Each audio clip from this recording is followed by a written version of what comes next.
Peace and love. We're just talking about our attendance here tonight, but I'm sure everyone is exactly where they're supposed to be right now. And maybe we'll get some more people to come and join us. But this is the Unity of Livonia, a Course in Miracles study group. And we are here on Tuesday, March 18th.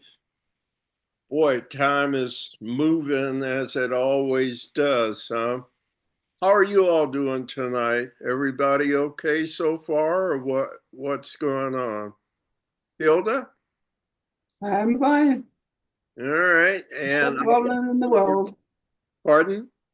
I said, I am well, not a problem in the world. All Good right, morning. good deal. Is that the statement from the rest of you? So I don't have to go around the room, y'all. Right. Everybody, not a problem in the world, right? Yeah, there is no world, so how could it have problems? So that's a shocking statement to get us maybe off into our studies tonight. We're doing pretty well, and I think we're all enjoying these things in the ACIM supplements. Um, the first one, psychotherapy, I thought it was good, but maybe I said before, this song of prayer is really resonating in my heart, and not only because of the message, but because there's like this explosion of very beautiful passages that Jesus is including in this song of prayer. So, by the way, we are on schedule with completing the two supplements. We started on January 7th, and we're moving along. We've got tonight, and then we're in the Song of Prayer next week. There's still a couple of sections for next week. And then we'll be done with the Song of Prayer and with both of the supplements. And guess what? After that, you get to take a whole week off because you deserve it. We've been together really in an 18-month cycle. And we've not only done cover to cover Course in Miracles, but we will have completed those two supplements that are in the Course in Miracles book as well. So you can certainly tell all your friends that, yeah, you know A Course in Miracles, you know it cover to cover, right? So I'm sure your friends will all be impressed, don't you think? Right. Oh, okay. Thank you. You do talk, right? Thank you all. Hey, Hilda, can you move the cover of your computer either forward or backwards so your face comes more into the, yeah, it's nice where I could see you. Okay, move your hand and yay, that's much better. Doesn't she look much better like that? Come Well, on. sometimes it slides down. It's not really Oh, sturdy. okay, I got you. Hey, Sue, thank you for coming tonight. Good to see you. Oh, we got to get you unmuted, though. All right, I can. Hi. Thank you for being here, my friend. Good to see you. You been doing okay? Terrific. All right. Well, you're like the rest of us. We were just doing the status check around the room and everybody's fine. Sue, we've missed you a few weeks. I don't know if you saw the recording, but we are about to finish up the two supplements that we started on January 7th. And now we're almost at the end of the Song of Prayer. We have a couple of segments in the Song of Prayer tonight and the final segments next week. And then when you came in, Sue, I was just about to announce the joyous news that after an 18-month study cycle, we're going to get a week off. So we're due to finish the Song of Prayer next week. That would be March 25th. And then starting April 1st, we will not, well, on April 1st, we won't meet. And we won't meet again until April 8th. And we'll be starting over in A Course in Miracles from the very beginning. So let me be the first to applaud you for completing and being with us here for 18 months and completing a cover-to-cover study of A Course in Miracles. So with that said, and by the way, I'll be sending out the new study schedule soon. That will start on April 1st, okay? Any questions or comments about that? I thought you said we had April the 1st off, Jim. Yes. Oh, okay. We'll be here next week, March 25th, and we should finish up. And then April 1st, we will not meet. Okay. And April 8th is when we start the course over. Make Okay. sense to everyone? Sound okay? Sounds good. All right. Thank you, dear. So listen, without further ado, I think we're ready to do our reading list and get started here tonight. I have Ron as reader one, and then Hildegard two. Uh, Joan is I'd like to pass, please. all right, Hilda. Sorry, I keep forgetting. Yeah, So, sometimes I can, sometimes I can't. Today is a bad day. all right. So Ron is one, Joan is two, Sue is three. No, I'm not going to be reading today. I don't have the Song of Prayer. Remember, Oh, yeah, my here we go. pages were different. All right. Oh boy. Ron is one, Joan is two, Jim is three, and No, everybody else, you all know Jan is here. You can see her on the screen. So everybody else will be here kind of listening. We are starting tonight on page 16, the subject of healing. Now, remember the Song of Prayer has three parts to it. Part one is called prayer. Part two is called forgiveness. Mhm. And part three, which we're starting tonight, is called healing. So let me just do the teacher in me and let's just do a little pop quiz here, okay? We read prayer and Mhm. we read forgiveness.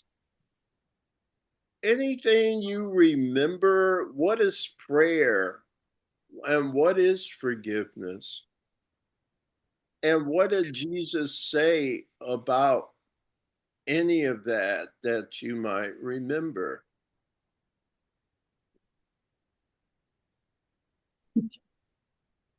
Comment? Okay, Well, I remember prayer is not entreaty or asking for things. okay. And I'll offer on top of that that prayer is a communication link between God and us, Mhm. which was to provide for ongoing communication and, well, I'll just say ongoing communication between us. It was prayer is a method of direct communication with our source.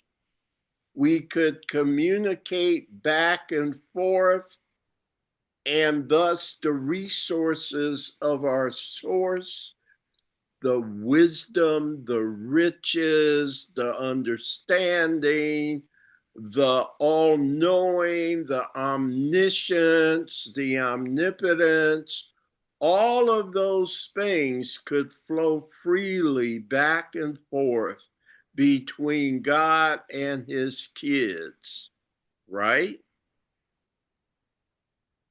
Right. Somebody talk to me. Okay, nobody's saying anything tonight. All right. So that's what prayer was. A pretty important item, don't you think? It was the communication link. But alas, what happened? All right. Go in the text for the 512th time to page 103 in the text. I think it's 103.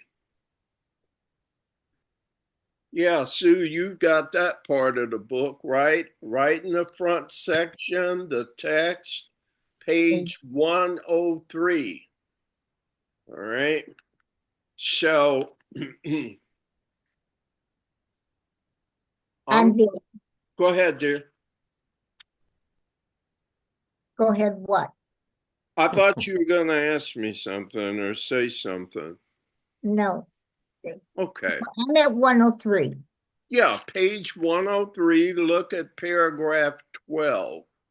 Now, this passage we look at quite often, we reference it. So remember, what we're talking about comes from the Song of Prayer, but I want to show you how it's discussed also in the very beginning of the course on page 103, paragraph 12. And I'm going to start at sentence 5. The separation was not a loss of perfection, but a failure in what? Communication. Communication. Okay. That communication was and still is what prayer is. It's direct communication. So, what happened? A harsh and strident form of communication arose as what? The The ego. ego. It could not shatter the peace of God, but it could shatter yours. So, what did Dad do to help his kids? He sent us the Holy Spirit. All right. He did not question, he merely gave the answer. His answer is your teacher.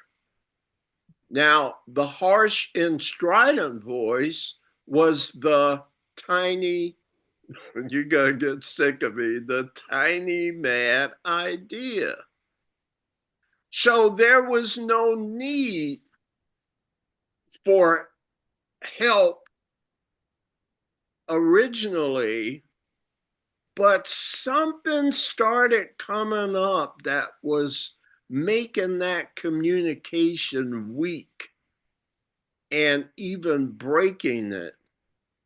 And this harsh and strident voice that distorted the original communication link was the tiny mad idea.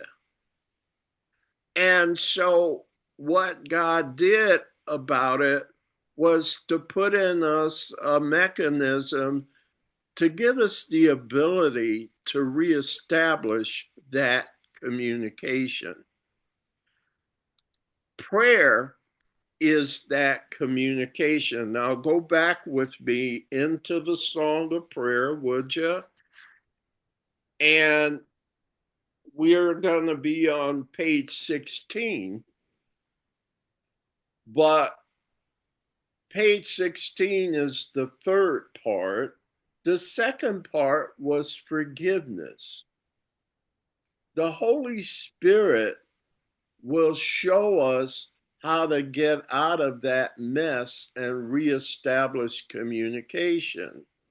One of the ways that will help reestablish prayer is something called forgiveness. But don't let the ego get in here. Remember, the ego already got into prayer. Because remember, we got taught to pray for things, didn't we? Prayer to entreat. Joan, isn't that what you remember? And Yes. praying for things is not true prayer. Similarly, there are ego substitutes for forgiveness. One ego substitute for that we use in the world says, I'm gonna forgive you, but I know I saw what you did. Or I'm gonna forgive, but I won't forget because I know you did it. All right. The reason I'm going to forgive you is because I'm a spiritual person and I'm quite frankly better than you. So I'm going to be the bigger person and forgive you. So Jesus teaches that is not true forgiveness. The other form, he calls it for forms of forgiveness to destroy. Remember? Mhm. Another form of forgiveness to destroy says, I know you did that to me, but I'm not going to retaliate because I deserve it. I'm a sinner too. I make so many mistakes. As a matter of fact, I'm worse than you are. So go ahead, and I deserve all the bad things you're doing to me. I forgive you because I am a terrible person. I know it. I can't help myself. It's another, that's not true forgiveness. What's the mark of true forgiveness? Do you remember? It was just a short sentence. True forgiveness, the trick is not to even see the error. As soon as you saw it, you knew it could not be real. Therefore, you're not going to let it impact you. Now, this is the practice, okay? But what you want to, where we're headed with forgiveness is not to see the error and then forgive it, but I want you to try and forgive it without further involvement. do not overlook errors. The reason you overlook errors is because they starts with an I. Illusion? Yes. Yes. How do you know it's an illusion? Because it's not loving. So why would you be bothered with unreality? That's the theory behind this, is crazy, and as opposed to everything we know and have been taught. But that is what the Holy Spirit, our teacher, if we're willing, will show us how to do. And you say, oh, that's really hard. It is hard, but it is doable. And the silver lining to it is, once you give it a try, a serious try, and see how it makes you feel, it'll be compelling enough to make you try it again. Because you'll start finding out it works out better for you and better for everyone involved. And so it'll be compelling because maybe it works. And when I find something that works, maybe I'll try it again.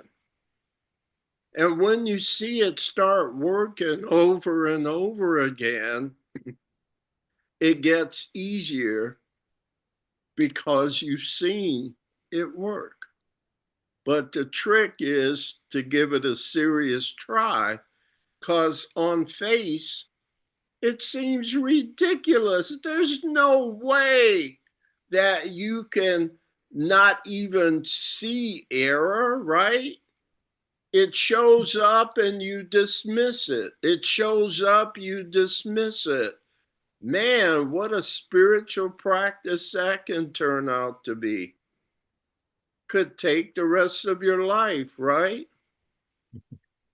Yes.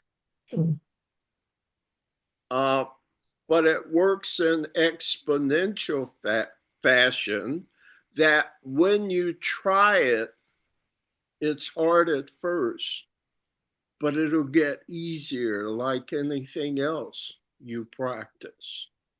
So forgiveness is an adjunct to prayer, because forgiveness helps remove or erase the blocks to the original communication. Uh, Let me just say, it helps me to try and explain this to you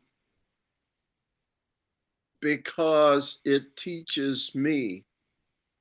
Does this make sense, what I'm saying to you, or? Absolutely. Mhm. All Yes, it right. does. There So, was a sentence on page 10 that really made a big impression on me. what was that, Joni? I'm It's looking. page 10 in the Song of Prayer, paragraph 4, Mm-hmm. sentence 8. Sentence. And do not ever think you can see sin in anyone except yourself. Yeah. Wow. Yeah. And does that fit in with the summary, the explanation Yes. Mhm. as well? Well, I'll tell you, there's some bombshell statements coming up tonight that I think you'll be very interested in also. But there's prayer, and then forgiveness is an adjunct or a way to facilitate restoring prayer, and healing also is a sign that prayer is being restored. Now, prayer is what we're trying to reestablish, right? Forgiveness and healing are two mechanisms or two aids in reestablishing the song of prayer. So, Ron, I never know where this is going. I think about 20 minutes ago, Ron was supposed to read, right? You ready, Ron? We're on page 16, Yes, healing. healing. Okay.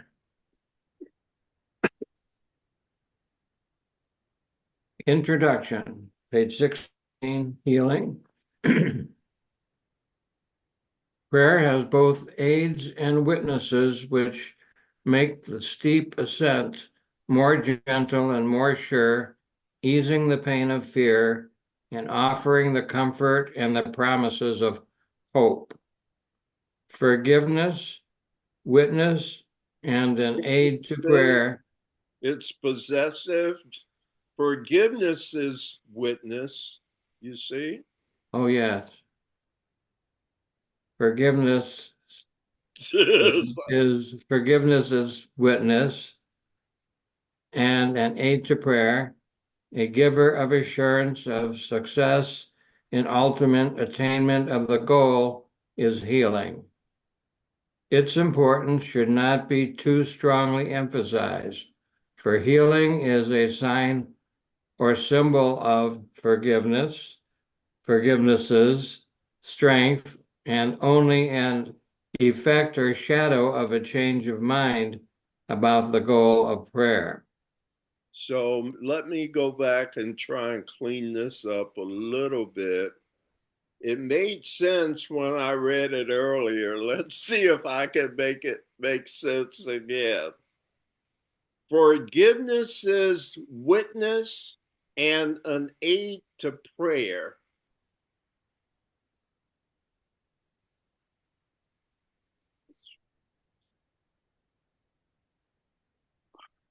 A giver of assurance of success and ultimate attainment of the goal is healing.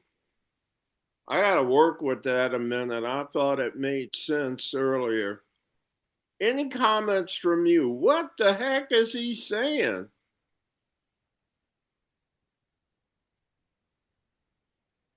Forgiveness that is an apostrophe, right? You with me? Sentence 2. Forgiveness, Yes. witness, and an aid to prayer is healing. Its importance should not be too strongly emphasized. Whose importance? Forgiveness. Well, that's what I'm wondering. Is he saying forgiveness's importance or healing's importance? You see what I mean? Because the last thing it said was, is healing, right? You see what I mean? Right. So if I were to say healing's importance should not be too strongly emphasized, for healing is a sign or symbol of forgiveness's strength and only an effect or shadow of a change of mind about the goal of prayer. So let me just assume, I don't know, sentence 2, but if I'm right about the rest of it, what it's saying is, I'm going to talk with you about healing. But don't get too excited about healing, because healing is not a cause, but only an effect or a shadow of a change of mind about the goal of prayer. So when you see healing occur, don't get too excited, because as he's going to say later on, you're still going to die. I don't mean to be morbid, but he's saying don't get too excited when you see healing, because this healing is not really what our goal is. It's a temporary thing. So it's remarkable, but don't get too excited. And I'm going to tell you some more as we go along. But who's shocked already? Okay. No, I think the thing is here, when he's talking about healing, we're talking about, if you're talking about healing of the body, all that does is it prolongs the time that we are going to be on that plane. Okay. And in effect, the idea is to actually pass that and get back to eternity. And Yeah. so, Yeah. Okay. So maybe you looked this over too, but I think we've you see, we're getting the right interpretation. You know how Jesus is. It's all shocking to our system and our way of thinking. But what I hear him say is prayer has some help. Probably the first part, the biggest part of help is called forgiveness. Another part of the help is healing. But let's keep these in perspective. Healing is kind of not as important because it's more an effect than a cause. All right. I'm looking at your faces and I think it says let's move on. Let's keep going. Hopefully it'll make sense. You see where we are, dear? Okay. The cause, the Mm-hmm. cause of sickness. Do not mistake effect for cause, nor think that sickness is apart and separate from what its cause must be.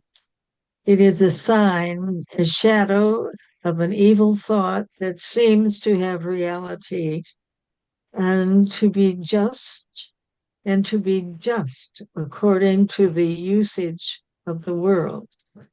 It is external proof of inner sins and witnesses to unforgiving thoughts that injure and would hurt the Son of God.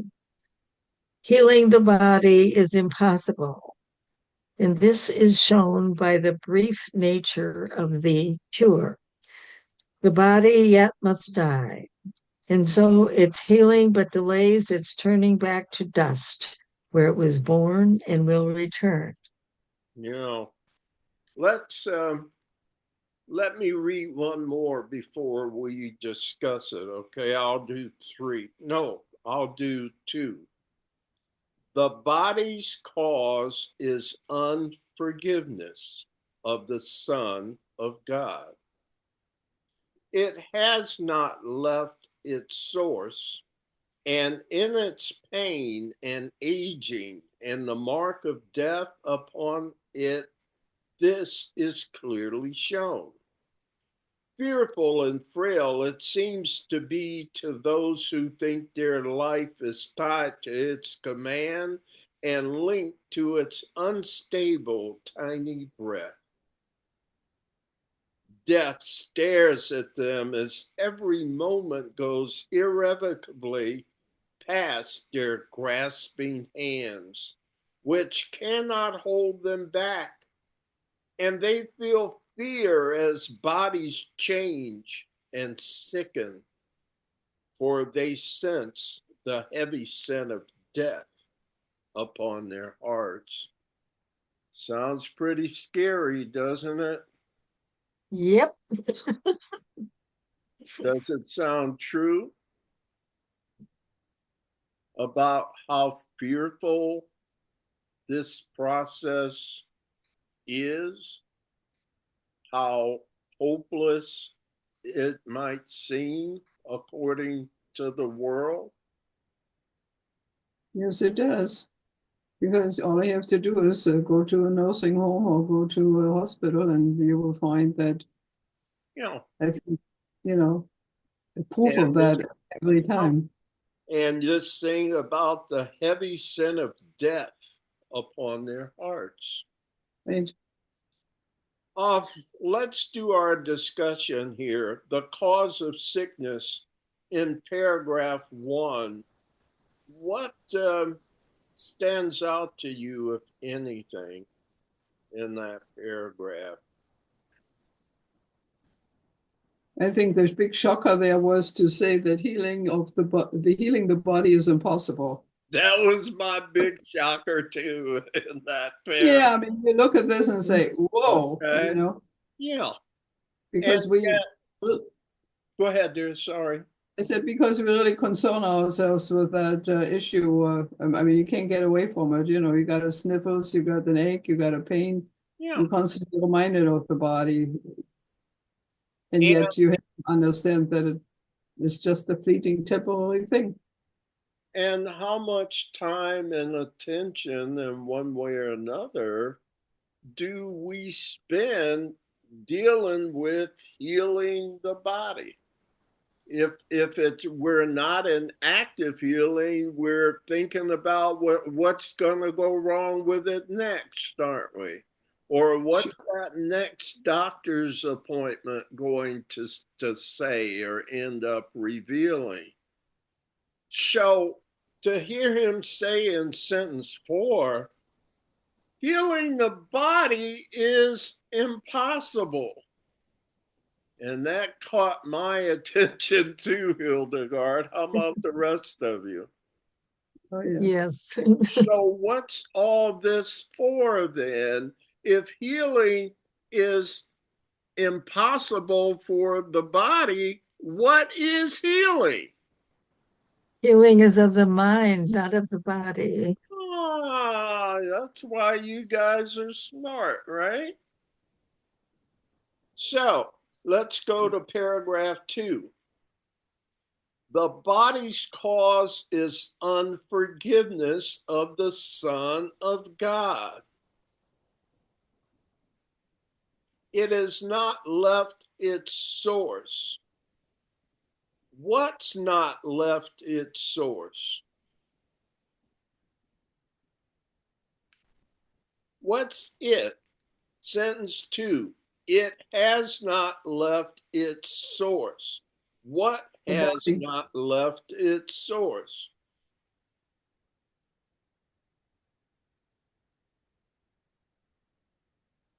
I think it relates to the body. The body has not left its source, right, Hilda? Yeah, that's the way I look at it. And in the body's pain and aging and the mark of death upon it, and in aging and the mark of death upon it, this is clearly shown that the body has not left its source. What is the body's source?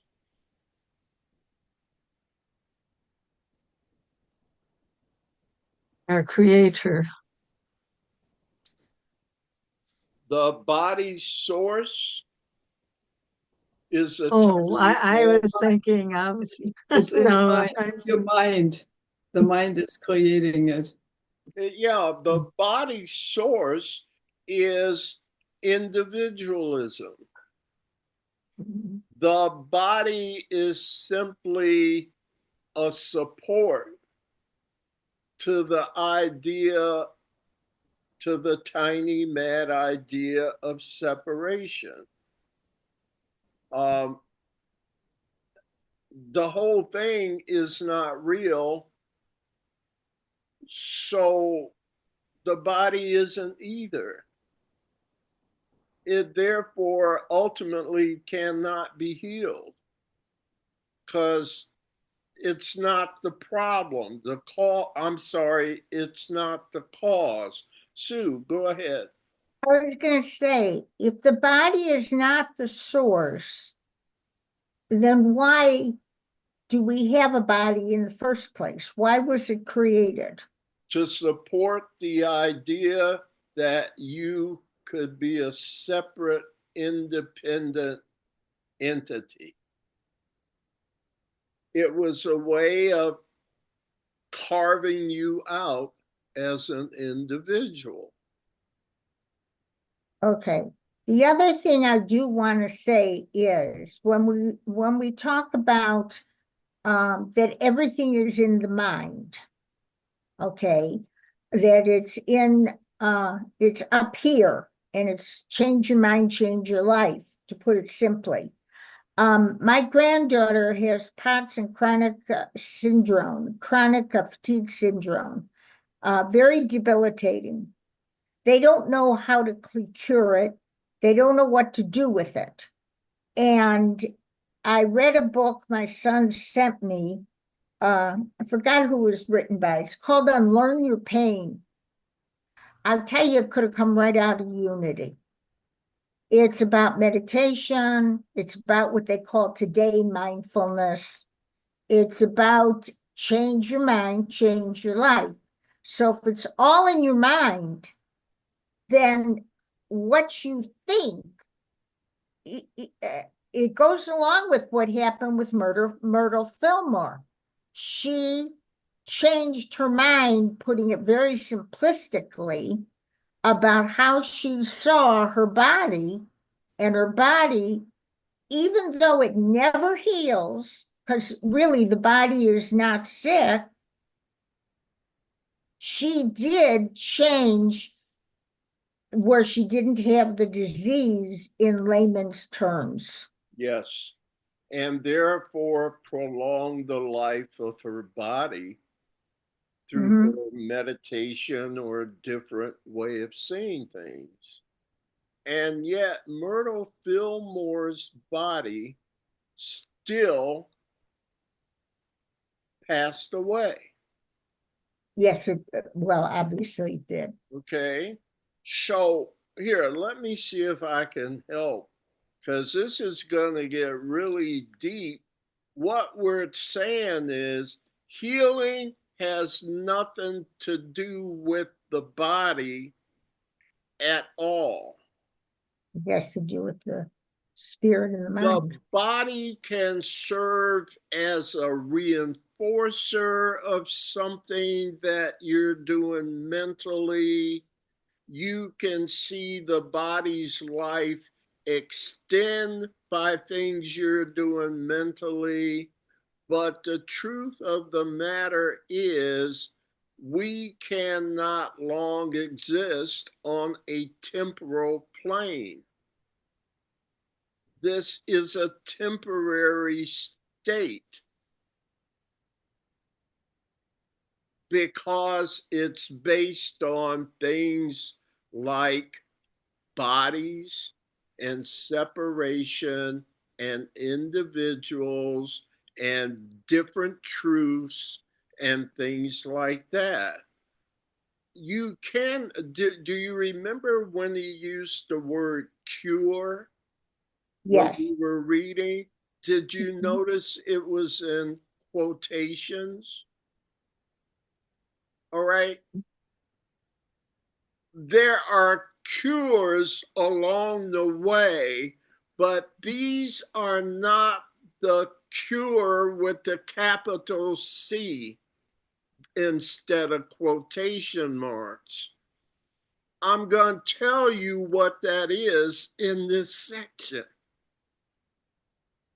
Part of the difficulty that I have to get through is I have to to to kind of get rid of your impressions or definitions of when I say healing, I think I'm talking about all of these things, right? But that's just like true prayer versus what you've been taught, or true forgiveness versus what you've been taught. I've got to dispel your definitions of healing as well. Because what you think healing is not healing. This is what I want to talk about in this section. How are we doing? Good. I told you it was going to be good tonight, right? Ron, you ready? We're on paragraph 3. Yes, I am. Great. The body can be healed as an effect of true forgiveness. Only that can give remembrance of immortality, which is the gift of holiness and love. Forgiveness must be given by a mind which understands that it must overlook all shadows on the holy face of Christ, among which sickness should be seen as one. Nothing but that, the sign of judgment made by brother upon brother and the Son of God upon himself. For he has damned his body as his prison and forgot that it is he who gave this role to it. And let's go on to Joan for the last paragraph there. I'm sorry. Okay, I'm sorry. Joan? paragraph 4. Okay. What he has done now must God's Son undo, but not alone. For he has thrown away the prison's key, his holy sinlessness, and the remembrance of his Father's love. Yet help is given to him in the voice his Father placed in him.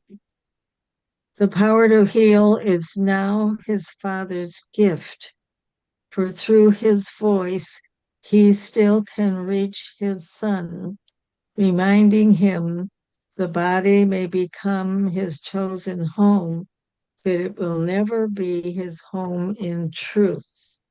Okay, so again, does that reflect what we read on page 103, paragraph 12, when it said that God took care of the problem by putting the answer inside you? Your the His answer is your teacher, the Holy Spirit, right? The voice for God. Right. And you see, that's what they're discussing here. Paragraph 4, sentence 4, yet help is given to him in the voice his Father placed in him. For the power to heal is now his Father's gift. For through his voice, for through the Holy Spirit, the Father can still reach his Son, reminding him that while the body may become his chosen home, it will never be his home in truth. And it's my turn to read, isn't it? Yes. Why are you laughing?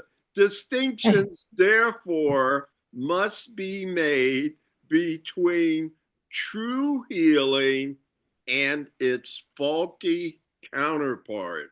That's what we're going to talk about now. The world of opposites is healing's place. For what in heaven could there be to heal? As prayer within the world can ask amiss, and seeming charity forgive to kill, remember forgiveness to destroy, He's saying just like the other two, healing is misunderstood. So healing can be false as well as true. A witness to the power of the world or to the everlasting love of God. Yes, you can bring about temporary improvements through the type of healing you're thinking of, but they will always be temporary. That's not the true healing that I want to get into your head in this Song of Prayer supplement. Okay? Ron, you good? I think so. All right. And Stu, I'm looking faces here. You think we can dare go on? All right. Now let's talk about some really incredible things that I want to share with you. We're back to Ron, and we're in false versus true healing. Okay, I've lost my picture, but I've got my book. All right, good deal. False healing merely makes a poor exchange of one illusion for a nicer one, a dream of sickness for a dream of health. This can occur at lower forms of prayer, combining with forgiveness, kindly meant, but not completely understood as yet. Only false healing can give way to fear, so sickness will be free to strike again. False healing can indeed remove a form of pain and sickness, but the cause remains and will not lack effects. The cause is still the wish to die and overcome the Christ, and with this wish is death a certainty, for prayer is answered. Yet there is a kind of seeming death that has a different source. It does not come because of hurtful thoughts and raging anger at the universe. It merely signifies the end has come for usefulness of body functioning, and so it is discarded as a choice, as one lays by a garment not now outworn. We need to stop, right?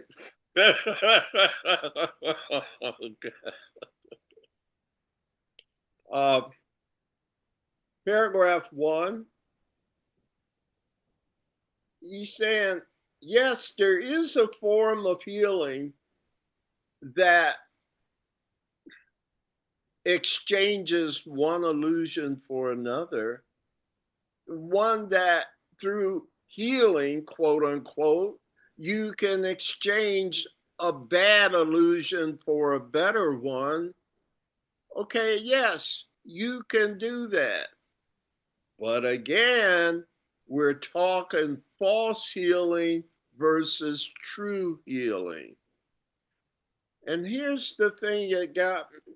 Oh, I wanted to ask you guys, sentence 6, the cause is still the wish to die and overcome the Christ. That's the cause? Who would wish to die? Someone who's in terrible pain, perhaps. Yeah. That's true. Yeah, but you Let say me it put it up. overcome Christ. I mean, that puts a big question mark on the whole statement there. Yeah. See, this isn't like your everyday micro activity. To die to overcome Christ? That's speaking for in more of a macro sense, isn't it? Who is it that would die to overcome Christ? It starts with an E. Well, the Ego? but the ego wants to Right? live. Yeah, but the ego wants to live, but it doesn't seem to mind letting you die in order for it to be right. Yeah, You have a thought system, God, that says all is one, all is love, and life is eternal. I don't agree. My thought system, which I know is true, I know I'm right, is that we are all separate and apart, and we have to look out for ourselves. I'm looking out for myself, even though I have to kill Joan. Okay? I'll sacrifice Joan just to show you, Christ, that everything is not eternal. That all the things your thought system says, that you say everything is love. I say not everything is love. I say some things are love. And you know the things that are love? The things I like, the things I want. Now, that's what love is, getting what I want. You mean I have to sacrifice a Ron or a Sue or a Hildegard for it? I'd do that rather than admit that you're right and I'm wrong. Isn't that what your ego would say? Why? Because it's crazy. Nobody in their right mind wishes to die. But your ego is not right minded, is it? How are you going to reason with an insane person? Reason won't work with insane people. Do you see what bold statements are being made here? And I'm just trying to help put them in perspective. Do you agree that we're talking about the ego? The cause is still the wish to die and prove that God is wrong and I am right. And if Joan dies, see, she wasn't eternal. Oh, yes, I am. All right, excellent. Uh, and do you see sentence 7? And with this wish is death a certainty. For if that's what you want, if you want to go with the crazy person, then okay, just believe it and follow that thought system, that you're not eternal, that you are a victim of the world you see, that you are not as God created you, that all is not one. You are not your brother is not you. Isn't that what the world teaches? Yeah, but I think everybody on this program believes that we don't die, that we become energy, and we go on to learning and growing and doing new things. I Yeah. mean, we've all heard this since the day we started Unity, and I believe it. And I do too, Sue. I think the argument for it has been as convincing or more convincing than the reality that most people believe. I mean, we're kind of crackpots to the crazy people in the world. Okay. So I can understand that, but tomorrow's geniuses usually come from yesterday's crackpots. And Oh, then that was very good.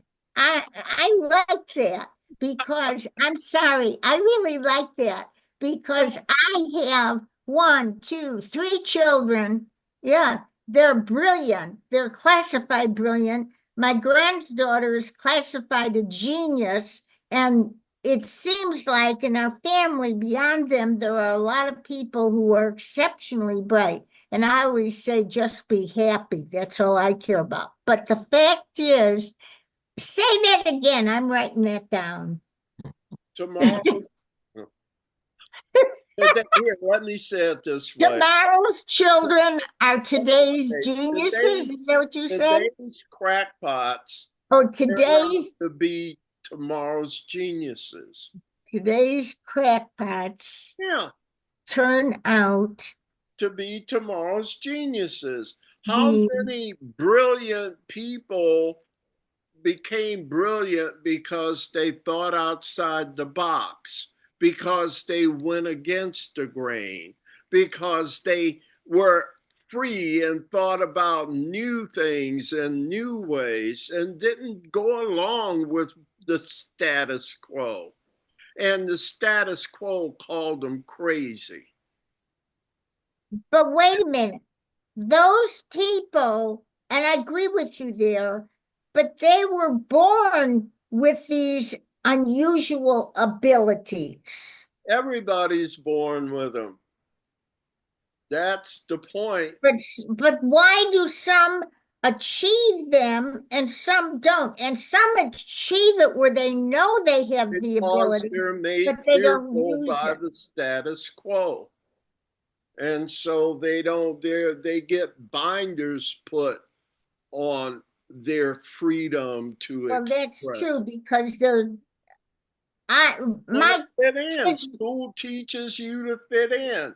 All these folks that they put them on Ritalin or they kick them out of class or put them in special classes, and because they I'm don't, one of them. I flunked 3 times.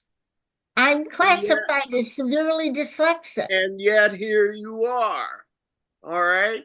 I So think I'm in one piece. they thought how many people get classified as there's Me something too. wrong with them simply because they don't do what everyone else does.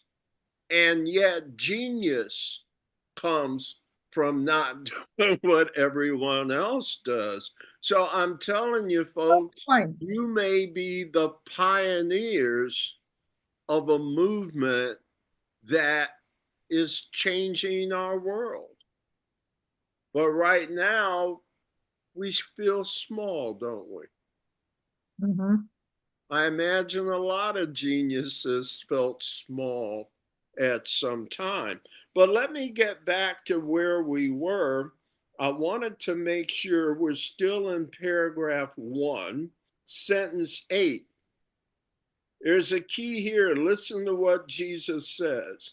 Yet there is a kind of seeming death. Notice it's a seeming death that has a different source. It does not come because of hurtful thoughts and raging anger at the universe. In this different kind of seeming death, it merely signifies the end has come for usefulness of body functioning. And so, what do you do when something no longer has a function? If you're in your right mind, you discard it cheerfully, as one lays down a garment now outworn. Or recycle it. Or recycle it. But we're talking about how death should be viewed.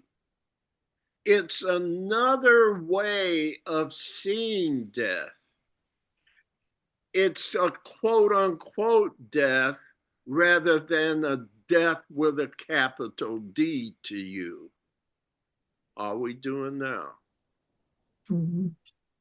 Good. I'm going to tell you about another way of looking at what you call death. And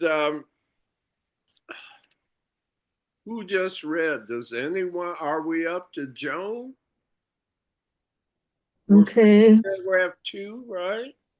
Paragraph 2. This is what death should be, a quiet choice made joyfully and with a sense of peace, because the body has been kindly used to help the Son of God along the way he goes to God. We thank the body then for all the service it has given us, but we are thankful too the need is done to walk the world of limits and to reach the Christ in hidden forms and clearly seen at most in lovely flashes. Now we can behold him without blinders in the light that we have learned to look upon again. Have you ever thought about seeing death like that?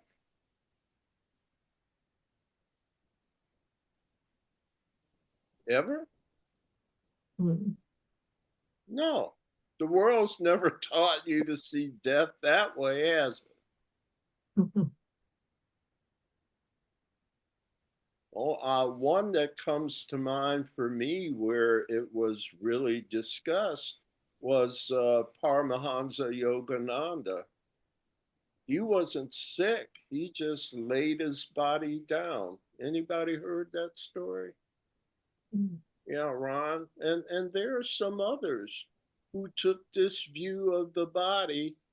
Here, remember how I say this body, this is not Jim. This is Jim's uniform. This is what Jim wears here on level 2 so he can talk to other people without them running away from him screaming by hearing this disembodied thing conversating with them. So I wear a body suit to look like the rest of you so you'll let me in and you won't run from me. Yes? Oh, yeah. My body is a communication device for my teacher. My teacher's name is the voice for God. I am the voice for God. That's all that I am, or at least that's all that I'm trying to be. That is my spiritual path. So you decrease your esteem.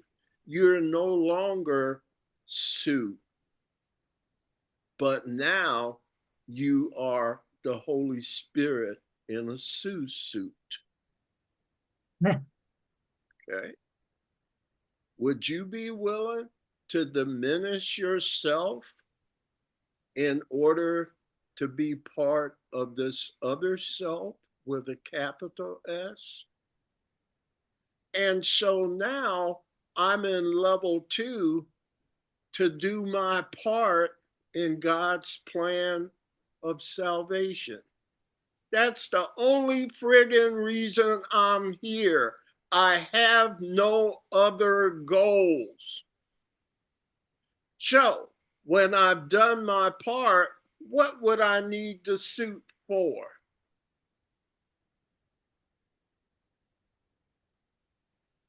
Yes. Gone, gone, gone. Yeah. Sue, you had a comment too? Yes. Yeah, as probably more people on this call, I speak to the other side.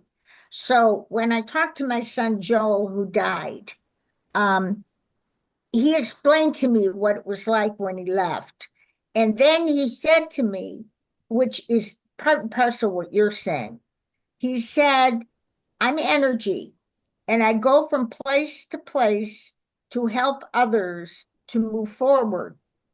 And I take on the persona of whatever it is for that place so that I fit in, so that I can do my work.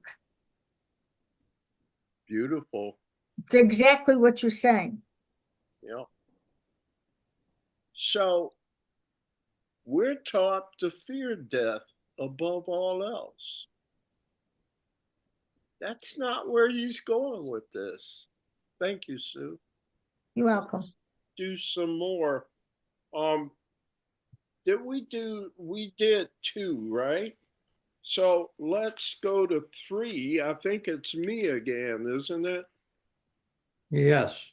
Paragraph 3. We call it death, but it is liberty.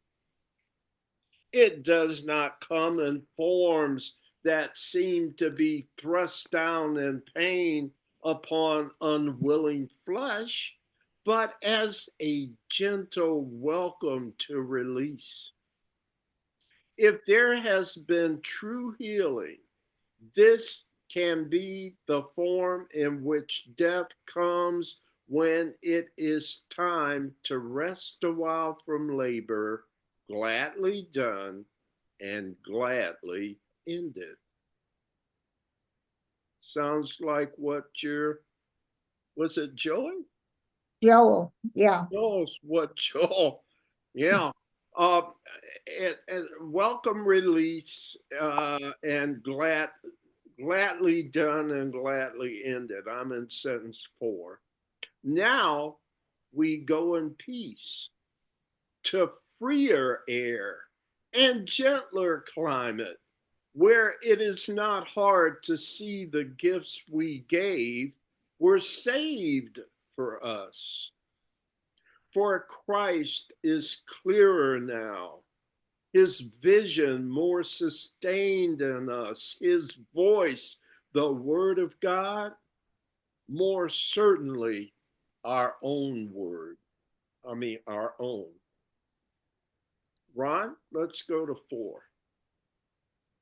This gentle passage to a higher prayer, a kind of forgiveness of the ways of earth, can only be received with thankfulness. Yet first, true healing must have come to bless the mind with loving pardon for the sins it dreamed about and laid upon the world. Now are its dreams dispelled in quiet rest. Now its forgiveness comes to heal the world, and it is ready to depart in peace, the journey over and the lessons learned. Comments? Wow.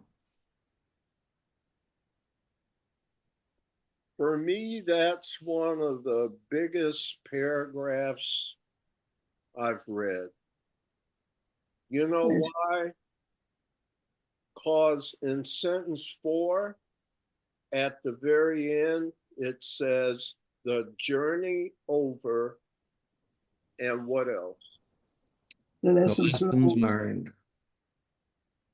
Remember, I'm always telling you guys, this whole thing is an educational dream. So when you have learned the lessons, you graduate, you leave. We call that death, but we look at it with horror. Hey, usually when you graduate, everybody's got a smile on their face. How insane to fear graduation. How insane. Very insane. Okay. Remember when he started the book in the introduction to the workbook, he said, the purpose of this course is to change your mind about everyone and everything in the world. Is he doing it for you here? Yes. Yeah. Ron, we're back to you for 5. No, I think I read 4, didn't I? Oh, you did. Yes. I'm so sorry. Then we're up to Joan. Okay, paragraph 5. This is not death according to the world, for death is cruel in its frightened eyes and takes the form of punishment for sin. How could it be a blessing then? And how could it be welcome when it must be feared? What healing has occurred in such a view of what is merely opening the gate to higher prayer and kindly justice then? Death is reward and not a punishment, which such a viewpoint must be fostered by the healing that the world cannot conceive. There is no partial healing. What but shifts illusions has done nothing. What is false cannot be partly true. If you are healed, your healing is complete. Forgiveness is the only gift you give and would receive. So there are 2 major things that I've learned from this supplement, the Song of Prayer and psychotherapy. Let me just say what they are, see if you remember. I have no enemies. You have no enemies. If you see enemies, you need help. And help has been provided, but you have to avail yourself because you are really in big trouble if you have enemies. Remember, the world said, pray for your enemies. If you're even praying for your enemies, you need help. You have no enemies. Stop trying to treat things and people like they're enemies. How can they be enemies? You have none. That got me. Okay. I mean, wow. And then here, death is reward, not punishment. That's 180 degrees from what we've been taught. We fear death when we should welcome it as a job completed. Whether we do it in a hospital, whether we're in a car accident, whatever it is, it's simply the letting go of what no longer has a purpose for our destiny. I never thought about it that way before. Have you? Anything else you want to discuss in paragraph 5?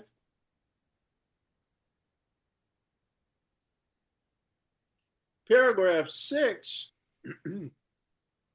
is back to me. It's the last paragraph for this evening.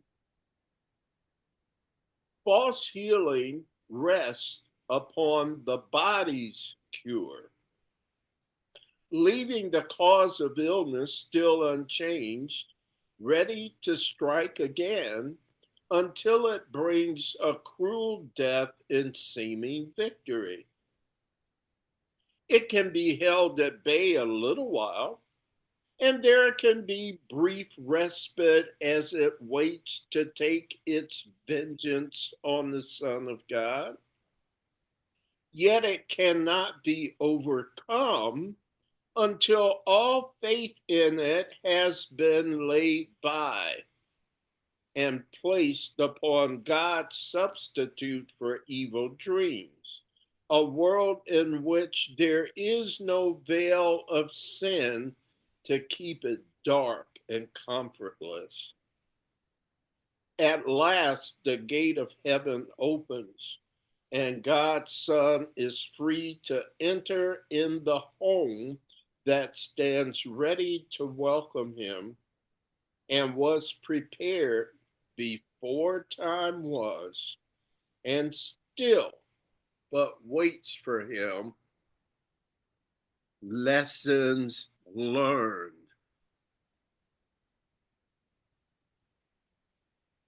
It was an experiment. It was a simulation. It was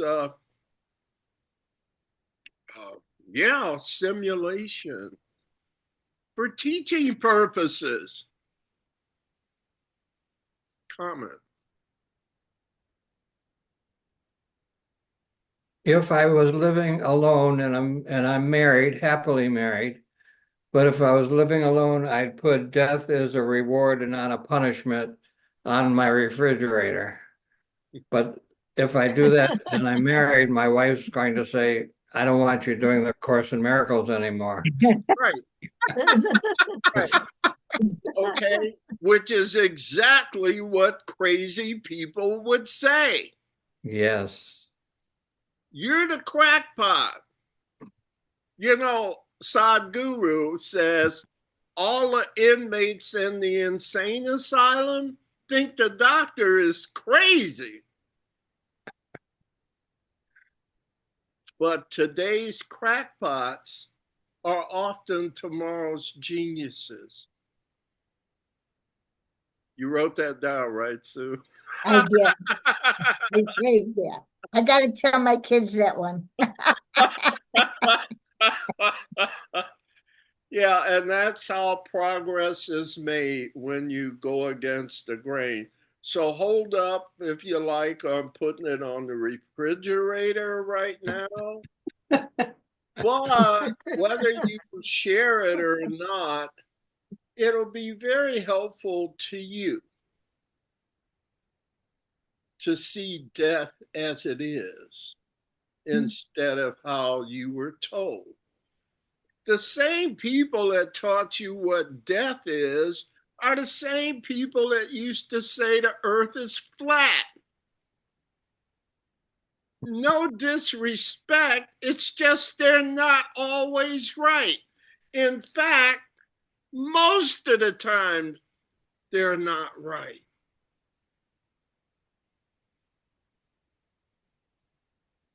Comments, and we'll start closing out. We've got a couple sections, separation versus union and the holiness of healing, still in the healing discussion, but we'll save those for next week. And I guess it's time to start saying good night, huh? Yep. I don't know. What any thoughts? Do you have any strength to smile on our way out, or all right? One of the most powerful sessions we've had. I think so I agree. too. Yeah, I agree. this is deep stuff, and it's certainly worth. It never would have occurred to me, and yet it is a way that brings peace, even with the most critical situations like enemies and death. If that's really true, it changes everything. And I'm not the only one being exposed to this, nor are you. Joel told Sue that already. If you read there are many books on life after death and things like that. There are a lot of people that are being turned on to this crazy notion that death is not to be feared and that love is the only reality. By the way, a fearless death, is that loving or not loving? Fearless death. Loving. Loving. Loving. All right. It's time to go, right? Thank you all for being here, and I'll ask Hilda to do our closing, please.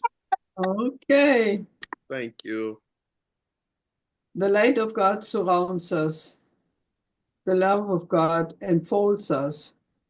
The power of God protects us. The presence of God watches over us. Wherever we are, God is. I am the light of God. I am the light am of the I God. am the light of God. I am the love of God. I am the I light am of the God. love of God. I am the power of God. I am I the am the power of power God. of God. I am the presence of God. I am the I presence. am the presence of God. Therefore, Therefore, Therefore, wherever I am, wherever wherever I I am, am. God is, God is. God is, and all is well. and And and all all is is well. well. There is nothing to fear. There is there nothing. is There's nothing nothing to fear. fear. There is only love. There is There There only is only love. Namaste. namaste. Namaste. I feel good. I'm glad I came. I hope you feel the same way, okay? Very powerful session. Yeah, yeah. Mm. I love you, brothers and sisters. Y'all have a good week. Thank you. Love you You too. too, Thank you, Jim. Jim. Everybody have Thank a you, wonderful Jim. week. Have Thank a you. blessed week, everybody. Take care. Bye-bye, y'all. Have a nice Bye. week. Bye-bye.